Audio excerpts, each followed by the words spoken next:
first step is to grab a packet of pasta and a pan in which you will be boiling the pasta. Next, add the pasta to the pan. The next step is to take some warm water and add it into the pasta.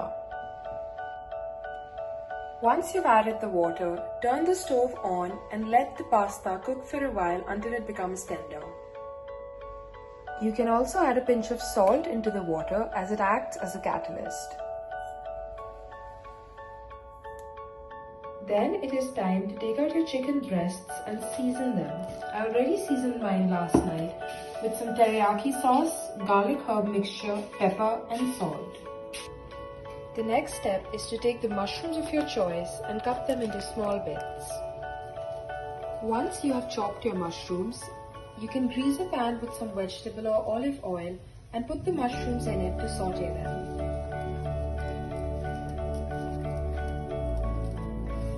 In the meantime, you can cut your chicken breasts into smaller strips so it's easier for them to cook. The next step is to put your chopped chicken in the pan and let it cook. Once the pasta has come to the boil and it is tender to touch, it means that it has been cooked. Your next step is to take a strainer and strain the water out. Once the pasta has been drained, it is time to mix the pasta and the mushroom and chicken mixture into the same pan. The next step is to add some Alfredo sauce into the pasta. Once you have added the sauce, give it a good mix. In order for the sauce to become creamier, you can also add some milk.